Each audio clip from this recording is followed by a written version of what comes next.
Okay,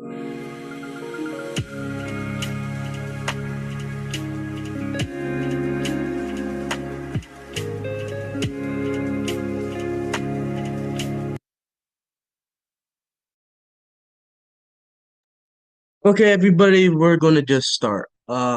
Welcome to this month's seminar, which is going to be all about FRC robotics with your hosts, Harrison Wu, myself, Eric Zeng, and Sean Choi.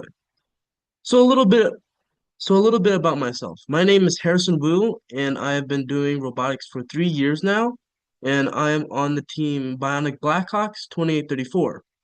I am part of the CAD team and field build team, and flex that our team has is that our team has achieved every possible award in FIRST robotics. And some interests that I have are 3D designing, movies, and reading. Underneath my photo, you can see our robot from last year's game, and here are some photos of the shop and previous members. Hello, I'm Sean Choi. I'm on Team 33. It's my fifth year on First Robotics, third on the Killer Bees. A small flex that our team has is that in the community, we're widely regarded as the best team in Michigan to never win Worlds. So it's like a flex, but not really. I'm also the programming lead and also the designated interviewer when the news channel came by. I believe it was Channel 7. They interviewed us and we got put on TV, so that was a very cool experience. I'm currently taking programming classes at OU, while even though I'm a junior in high school. I also work at Troy's Mathnasium, and some interests that I have are Ducks, games, and indie rock. So on this slide, you can see some of our past members and our past robots. A small tradition that we do is we will name our robot Buzz, and then we will input whatever year it was. So right here on the left side is Buzz 23, and I believe the one on the right is Buzz 16.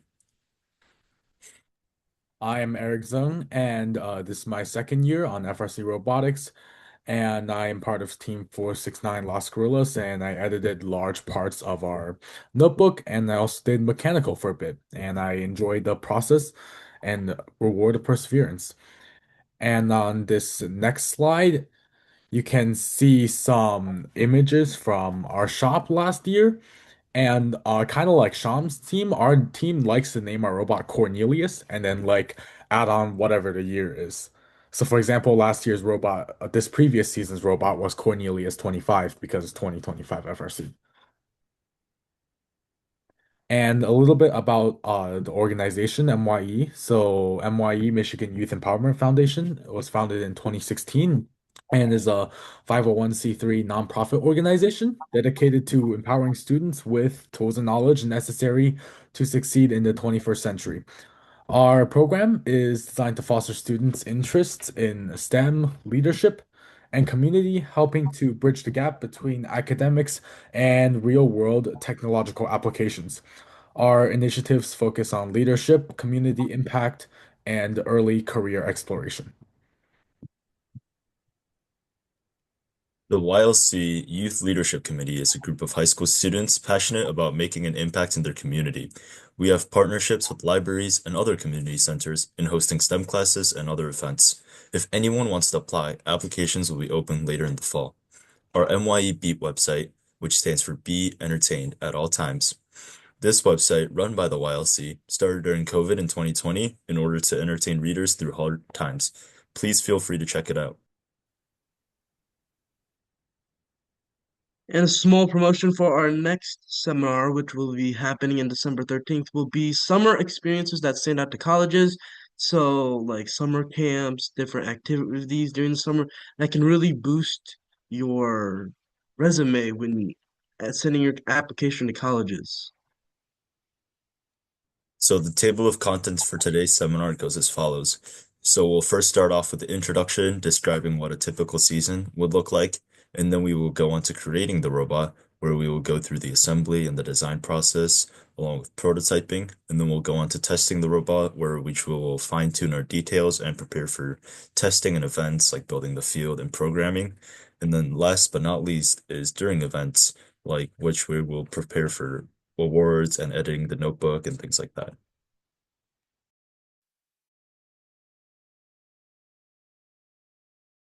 So first off, we have the introduction. A small timeline that we made for a typical season would look as follows. For this year, the game came out in January 4th. It always comes out on a Saturday. We would start prototyping and doing the game manual, reading over the game manual, where we will see what options, what actions will give us the most points, and we will start strategizing from there. And then we will move on to CAD and fabrication, which we will outline the skeleton and start to design a robot. And then we will move on to machining, which we will actually build the robot. And then field build and programming, which would give us a space to test a robot and enable a robot to move and do all its coolest things it's built for. And then we will prepare for prepping the awards and our notebook. And then we will do our two competitions. And if we have enough ranking points, if we have enough district points, we will go on to states. And then after we do go on states and we have enough district points, we will go on to Worlds, which is usually on the second week of April. And then some teams might choose to do an off season. My team's very heavily involved. I know some teams aren't heavily involved, but that will continue the robotics journey into the fall. And so this is this year's game, which is the game of 2025, which was called Reefscape. At, at the beginning of every season, there will be an overarching theme across all the FRC competitions, so FLL, FTC, and then FRC. And our games usually look something like this.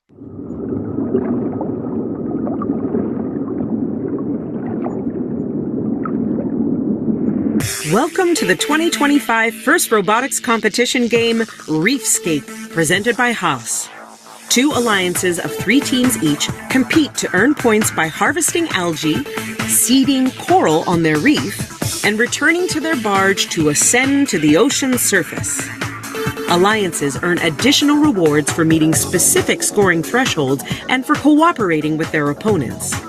Prior to the start of the match, teams can choose to hang a shallow cage or a deep cage on their barge. Robots start each match at their starting line and may be preloaded with 1 coral. During the first 15 seconds of the match, robots are autonomous and can be programmed to leave the starting line, remove algae from their reef, and place coral on their reef.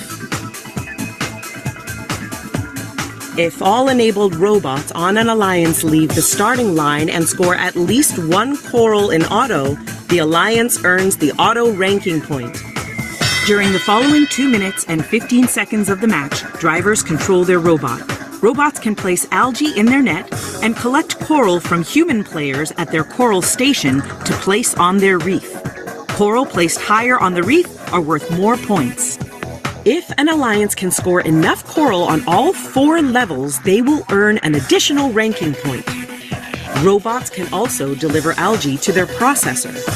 Once processed, the algae can be taken by the opposing human player and scored into the net. When 2 algae are delivered to each processor, both alliances earn a co-op point. The co-op point reduces the number of coral needed on the reef to earn the ranking point and influences a team's rank in the tournament. As time runs out, robots race back to their barge to hang on their cage and ascend to the ocean surface. Points are awarded to robots that can hang on a shallow cage, and even more points are awarded to robots that can hang on a deep cage. An alliance that scores enough barge points will earn the barge ranking point. The alliance that earns the most points overall wins the match. Okay, and so that's what our season begins and what we first see. And so what we then do as a team is every team is handed something that's called the game manual. The game manual is this 100 plus page long instructional rule book with everything you can possibly need for the season, which includes different things like game rules. What do you do during the matches? What are the criteria when having to create your robot? Things like this all in the game manual, and we'll elaborate that further. But what we do is after reading the game manual, usually we have to bring it back home, and then the next day The team would then meet together and then rewatch the video and then start prototyping our robot, and we would begin our process. And after months of work it, between January and April, there are different matches and competitions that your robot has to face. And after every competition, you gain a certain amount of points. And if there's a point threshold where if you go over the point threshold, you're able to go to states. If you win states or you're in your regional competition, you can go to worlds and then yeah. And one of these world games that are very impressive looks something like this. Three, two, one, go! Our last match here on Einstein. Over on blue, they've already scored 3 up top, but red is outpacing them in auto, scoring 6. Make that 7 from High Tide, 8 from Orbit. Over on the Blue Alliance, they were able to score 11, and that was enough to give them the lead coming into teleop. These alliances know that they need to work on the algae first. Eagle Force snatching an algae and adding it up into the barge for red. Their partner Orbit doing the same. The Blue Alliance, though, stealing some algae, Jack in the Bot from red, and putting it up in the barge for the Blue Alliance. Newton is up, but only by a few points. 2073 scoring again in the barge. Their partners, though, are turning their attention to the reef.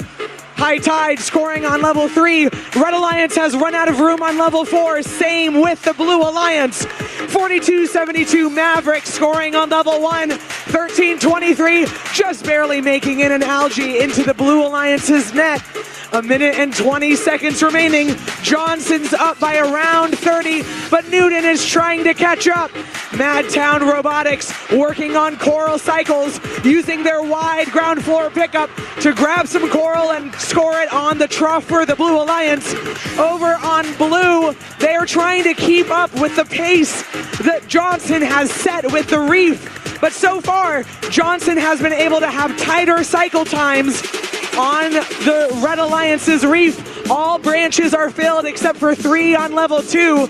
Over on Blue Alliance, they're in a similar position. 40 seconds remaining, and these two alliances are neck and neck. The Blue Alliance was able to score more in the barge, but it's yet to be determined if they'll be able to keep up on the reef. 30 seconds remaining. Newton is up, but only barely. 4272 scoring on blue. Their partners doing the same. On the Red Alliance, teams are searching for coral.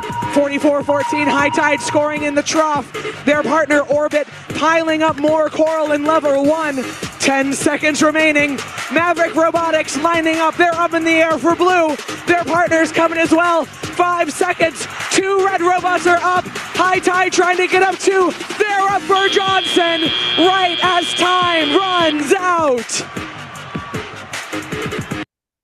So some things in the video that you'll notice is that there are 2 different sounds. One nearing the end, when the ending was about to begin, and one nearing the beginning. The reason why that is because our competitions are divided into 3 main sectors. It is the autonomous, teleop, and then endgame. The reason why they're important is explained in the game manual, because there are different points allocated during these times. Autonomous, as you can probably tell, happen with just the robot working by itself. Teleop is when your teammates have to drive your robot across the field and then score manually as a human player. And then finally, the end game is when your robot usually hangs, and as you can see, this year it was a caged-based hang. And this is what World Finals usually looks like.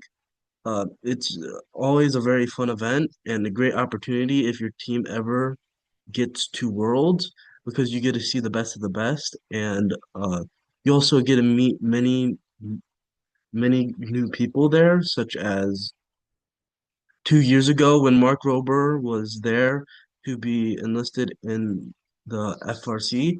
I got to meet him at Houston, and here's some more photos. Anyways, let's begin with the creation of the robot. As mentioned before, the first step of creating the robot is the prototyping.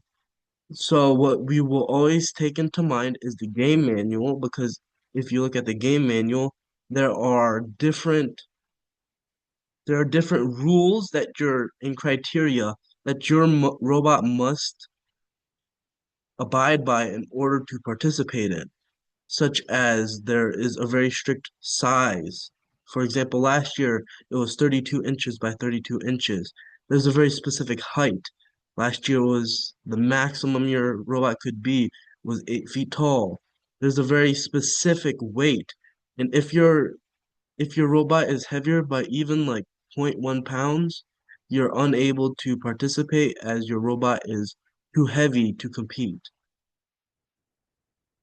Uh, as well as when we also look at the game manual, we have different measurements for every single part of the robot. This is important with things like the cage. How are we going to climb? Because a lot of points and ranking points are based off of different criteria listed in the listed in the listed in the rule part. And as you can see here, you can see the very specific sizes of every different aspect of the field. And it's always added in consideration when prototyping, because what we do during prototyping is we have multiple teams make basic ideas and builds of robots, and then the ones that we choose to start to move forward on, we also create basic CAD for. As you can see on the right, it's a good example. It doesn't look like any sort of like robot part. It just looks like a frame. That's because it's not supposed to be an end product, more of like a representation of an idea, because we can't build an entire robot for just preparation. And that moves on to the next part where computer aided design comes in. The CAD team is the first step in every season. So that's why it demands a lot of hours from your team. And it's about 3 to 6 people usually. And CAD is the backbone and works as the blueprints for your robot. As teams don't have infinite amount of money, the use of CAD is very important because we can have real world measurements and make a simulated version of the robot without needing to pay almost any money. And as you can see on the right, this is a robot from Citrus Circuits. They are a team that, fortunately enough, is able to share their CAD designs. However, most teams do not. As you can see on the right, you can see every small aspect and every small screw, because when having to order materials, it's important to have a list, and CAD just allows that list to be made very easily, very organizingly, and as well as you can also simulate weight. So as I mentioned before, weight weight is a very important aspect when making your robot, because you cannot make an infinitely large robot or else it will surpass that limit, and then your team will not be able to qualify for your match. So CAD can be used to measure that weight and without needing to spend any money to make an actual physical form. Different aspects will also change with CAD throughout the season, because if you couldn't tell from the final match, many of the designs were similar, but what made some teams over the others is just that small tweak in their CAD, their design, that just pushes their team further. CAD is always a team that works throughout the entirety of the season and works as always, always changing and always editing their design to fix flaws or to make it better. So CAD is starts from the beginning and has to go on to the end and changes throughout as you face your competitions. So next up in the robot building process is machining and assembly. Most people just lump the two together to call it fabrication. This is where the skeleton, the structure of the robot really comes to life. And I really take pride in that because this is that part of the stage where you kind of had nothing, and then like a week or two later, you actually have something. I like to think of this as building really big Legos. As Harrison talked about, the CAD team will usually give you something called a drawing. I like to call it a blueprint. It's like they give you a part where, and then they specify how big it should be, what it should be made out of, what features it should have. And when you use that drawing to really build that part, sometimes, well, not sometimes, almost all the times you're required to use machines. The one pictured here is called a lathe. You would usually take a piece of metal and you would try drilling like a hole in it, and that's what the lathe is used for. Um, Another machine that is also very commonly used are saws. There are many types of saws, like the drop saw, the chop saw, the band saw, and then the circular saw. I like using the band saw the best because it's really friendly and it doesn't make a lot of loud noises. You will also use drill presses for drilling out more holes. Um, Maybe horizontal lathes like shown above instead of vertical lathes. Oh, and another really important machine is called a CNC. You will upload a 3D design file, a CAD file, and a machine will pretty much cut the piece out for you. And I really think that's really cool. These machines are really easy to pick up. Just a bit of practice to really master your accuracy, as most parts need to be accurate to at least like the 32nd of an inch. Most of the work you'll be doing will be individual, as having like a lot of people clutter around a machine can make it really dangerous, and you really need to focus on these.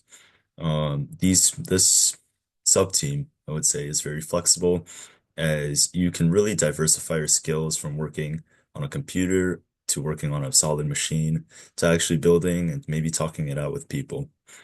I would also say this sub team is really easy to get in leadership positions as um, it's a skill high in demand for robotics, inside robotics, like operating CNC machines and lathe and all that big machines that people normally don't really have exposure to outside of robotics.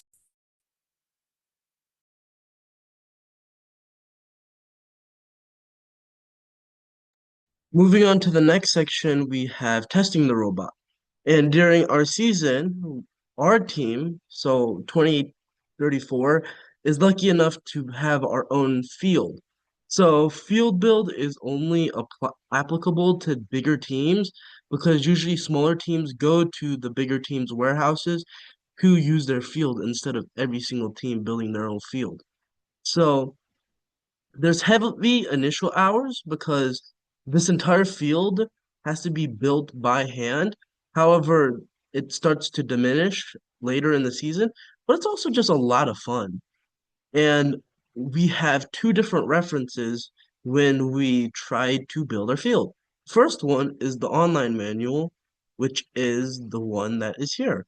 As I mentioned before, the game manual has many important measurements that can be used to help guide us as through the field building experience.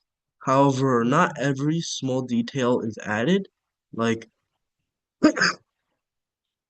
these coral. These coral are not given to us through FRC, but other sources do, but they sell for very expensive prices. So it's up to our own team to make these different parts and to redesign it, and then you through building and assembly, we make it ourselves. So we usually make it out of things like PVC, plywood, stuff like that. And the second main assistant is the digital manual, in which you download a CAD file online, and then you can see the entire field in this CAD form. On the right, you'll see uh and it, see what it looks like for us in Fusion 360. And as you can see, we can then use Fusion 360 to get every small measurement that we need later in our design process. It's a smaller subgroup usually, maybe like 3 or 4 people max. So there's usually not a lot of people, but it's really fun overall throughout the season because you just get to see an entire field getting built. And honestly, it's probably more fun than the CAD experience that I had. So if your team has it, it's always a great opportunity. Next up is the programming. Programming is almost always in Java. By almost always, I would probably say about 98, 99% of teams. It's surprisingly easy to pick up because Java is a language that you kind of write out what you want it to do. It's very literal in the sense. And there also exists a lot of libraries out there that really condenses your code and saves a lot of time. I like to think programming is the most important part of the robot because without it, essentially, it's kind of like a pile of metal that doesn't really do anything, and you need to tell it instructions. Also, there is a big autonomous points section awarded during the game, as you saw here on the game when we watched the World Finals. The ending score was around like 280 something for both teams, I believe. And out of the 280, I believe 80 points were scored in auto, which means autonomous is responsible for about third of your points. It's very it's very easy to get into leadership positions again because for the last year, at least when I was in programming, last year we only had 2 programmers. This year we only had one. So it's very easy to be in leadership positions, and it's also slightly a bit of a time commitment as mechanical usually works on the robot during the earlier stages of the meeting, and we kind of get the robot after. So we will spend a lot of time fine-tuning stuff. And because code is code and sometimes it doesn't work the way we want it to, well, I find it that I'm usually the last one out of the shop. You'll also find some action in competitions as some judges, especially there are awards which Eric will talk later about for specifically programming. Um, so judges will try to talk to us and we will try to explain our coding process and to gain those awards. And also because programming's programming and sometimes it can mess up, we will also be there on the spot, just trying to fine tune our autonomous or maybe fix some speeds of the motors and do stuff like that. And our final section today is our events. Dear So basically, during events, your team could be doing a multitude of things. You guys could be in the stands, you could be scouting, you could be part of the awards team, you guys could be in the pit. There's a whole bunch of different things that you could be doing, but one aspect that I really like doing is scouting. Scouting is one of the main things that you are doing while participating in a competition. Usually you have either a notebook or an iPad in front of you and you just jot down notes of what you see during the matches. So there are 2 different types of scoutings. There's field scouting and pit scouting. And within field scouting, there are 2 different types. Qualitative scouting. So basically the importance of that is just looking at the common places where other teams score. Where do other teams usually like to begin with their robot? Where do they usually get stuck, or where do they usually go to their destination? And just following the path. So then you can plan out your strategy later on in the games. I'll get back to that. The second type of scouting is something called quantitative scouting, which is arguably the more important type of scouting, in which you record different things such as points scored, points allocated, where are they scoring it, how are they climbing during the end, how good is the driving, how fast is the car. There's a whole bunch of different things that must go into a system in which you must just make sure that every aspect of their car is noted for because a team could be really good, But if an engine breaks or another part breaks, that could really affect them later on, and I'll explain why. When your team begins to win a lot of ranking points, your team could potentially be in the top 8 at the end of the competition. When your team is a top 8 team, you are making your own alliance, and you are then appointed to choose from a pool that is created by all the other teams during that competition that are not the top 8 teams. And so the importance of scouting is to make sure that step by step, methodically, every other team, you know what their strengths are, you know what their weaknesses are. So as you go into it, you know how to face it and deal with it. As you as I have shown you in the video, there are multiple different levels when we have to score in this game. There are different aspects such as filling the reed, scoring the algae. Who scores the algae best? Who can stack the reef the fastest? Who can get the algae out of the reef fastest? These are all answers that scouting helps solve as your team keeps this data throughout the entirety of the competition. So then your team isn't jumbling over each other. If you're picking a team, you also know that you're not picking another one that's that's known to break, that's known to be unreliable. And our team, at least, we have an algorithm, we have an app we created ourselves, and then a separate algorithm in which our team funnels through, gives point values to all these different types of criteria. And then by the end of the game, the top teams will be able to see them, and we could just go down the line when we are our own alliance captain. The second type of scouting is something called pit scouting. Pit scouting is a type of scouting in which we go through pits and we meet through these hundreds to thousands of other teams. And we go one by one, and the importance of this section is to know how many batteries did they bring? How many spare parts did they bring? When they practice, how fast do they think they're going? When they when they have what type of swerve motor do they have? All these different aspects come into consideration when you have to think if the robot breaks, what happens?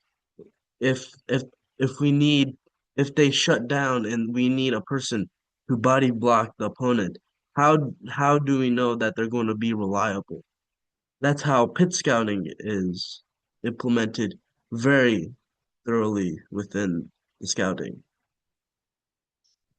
And with that, let's move on to awards. So, awards can be judged, submitted, or observed. A lot of times directly and many other times indirectly. And they can be based on your robot's performance on the field, like for example, how fast you score stuff, how the quality of your movement and many other performance aspect, or they can be based on other things such as community outreach within and outside of the first community. And then awards many times are extremely important for FRC competitions. For some teams, it may be more important than their robot. And Impact is the highest level award, which for Impact, your team has to have exemplary connections, not only inside the first or FRC community, but outside in your local community and broader community as well. And you must have a huge positive impact and submit materials for it in order to come in order to be considered for the Impact Award. And then I'm gonna give some examples of other awards as well. One of them is the Quality Award, which, as I said, as one of the robots performance awards, it celebrates your machine's robustness and then your quality of your fabrication. And there's another one which is called engineering inspiration.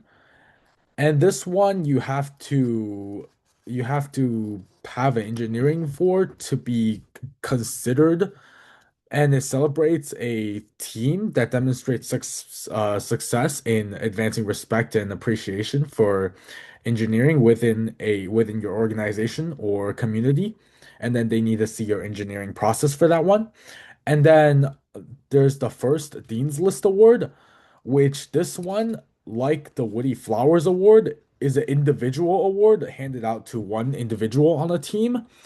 This one celebrates a student who is extremely passionate and exemplifies the first ideals. And the Woody Flowers is this award, but for a mentor on a team. So, with these examples of awards, especially Impact, some can get you high points, but Impact previously could get you to the next level of competition, although first discontinued that for the upcoming season.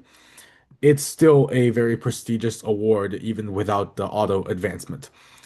And with awards, it connects to notebook. So the notebook, specifically the engineering notebook, contains concrete evidence of things that your team did during the season, your processes, your thoughts, your photos of your prototypes, things like that. And for a lot of awards, like excellence in engineering, that I did not mention earlier, it's better to have than to not have. But for some things like engineering inspiration and other awards, it's basically required to have. You would not be a good contender if you didn't have a notebook. And then the notebook, a basic requirement is that it clearly documents the team processes and approaches. So make every step your team took clear in the notebook. Like first we did this, then we did this, go on and on in order. So for example, this is a page from our team's engineering notebook talking about the intake. We talked about the aim, the final goals, if we were to make it perfect, and then prototyping, how we prototyped it, and then we went into detail about the CAD and our physical wooden prototypes before we did the CAD. And for the notebook, in terms of writing it, it takes usually multiple people to write, so like a notebook team over an entire build season, and is certainly not a one-person effort. And and it requires some degree of writing skill so that you can express your ideas clearly to the judges. And then for certain awards, really prestigious ones like Impact, you need to like submit the notebook and it will be reviewed by judges. For other ones, you can just have it at your pit and judges will come around. You can let them see it. Okay, so we've reached the Q&A section, and though it was answered, I still want to bring up as it is an important question that others might have. One of the participants says, does competition provide CAD software license like SolidWorks, where a team needs to figure out the CAD software by themselves? Which software it uses is truly dependent on the team. Like our team does Fusion 360, but other teams like Citrus Circuits, as mentioned before, use a software called Onshape. Fusion 360 has a special educational free pass that lasts for a year, so that's why our team uses it. And then Onshape is just flat out free for any team to be using. I'm not quite sure how SolidWorks work, You gotta pay. but okay, then you have to pay for that. There's not much we can do about that. The another question we have is, assuming we are using Java, please talk a little bit about the correct version of IDE, Android Studio, and installation of all needed packages from FRC in the previous year. We encountered some installation issues. Sean, take it Yeah, away. I was gonna answer that real quick. You want to get yeah, you're right. It's we don't use Android Studio, we use Visual Studio Code. I know I know my homeschool's team uses Android Studio, but I haven't touched that thing since middle school, so I don't really know how that works anymore. But for Visual Studio Code, we would, at least when I'm programming it, I don't need to download the libraries directly because it's already on the Git file. But if you're just starting it out, I would assume you would go to the first website or maybe just poke around on Chief Delphi for the necessary libraries. Um, I wouldn't say the libraries themselves are just how would I say it? They aren't like a general thing, but more specifically, they're just so like for like you would use them for like a specific type of motor. For like if we're using Sims, we would get like the Sims library so we can actually use the Sims or like what would it call it? Like if we're using Talons, we would use those. And it would also differ by controller too. Okay, and if anybody has any other questions at all, just send it in the Q&A. We are willing to spend some time to answer them. We'll wait until 7:45.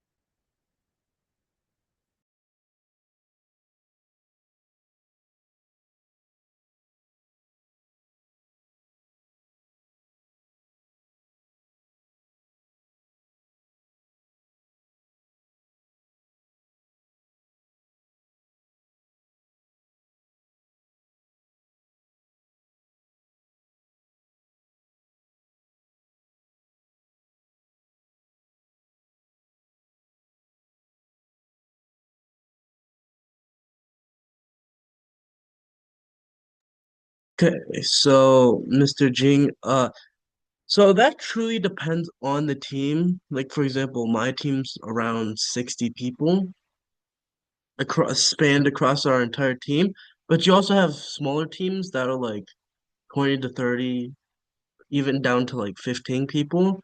Or you have like the Detroit team who has like 100 plus people. So the usual size is probably around,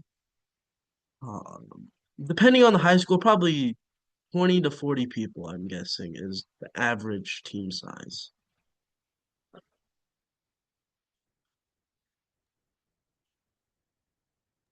Um, we got a request to answer the CAD question one more time.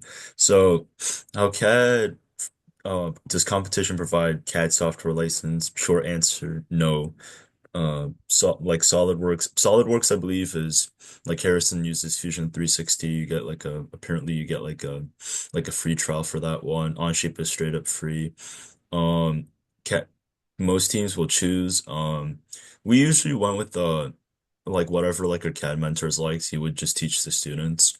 Um, like, well, at the end of the day, like they're kind of like the basics would be the same, but our old one liked Onshape, so we use that, and our new one like SolidWorks, so we use that now, I guess. But you would really choose the CAD software, and I don't really have like a preference. I think Harrison does, but I don't really have one. Yeah, but teams would choose what CAD software they would use. And if they choose the software and it's like premium, like SolidWorks, FRC, and stuff like that, they want to give you like a subscription, like discount for it. Also, a lot of times, like teams just choose software for like compatibility to everyone and accessibility. For example, my team just uses Onshape because it's on the cloud and there's no like, there's not going to be issues with like installing and that other computer stuff. And there's also not issues with like paying since it's free. Yeah, and as mentioned before, the only difference between most of these softwares is very slight. Just uh, but yeah, if that is all of the questions, that will be it for this seminar today. Thank you everybody for coming today and listening to our seminar. Any last minute questions, you can still send it in chat. We'll be staying until 7:50, and if not, then you're free to go. Thank you very much, everybody, for coming today and I hope to see participating. you guys at future comps, maybe like March, April. If Hope you you s- drop by and say hi. Yeah. Also don't forget that in December we have another seminar. So thank you, everybody, for coming.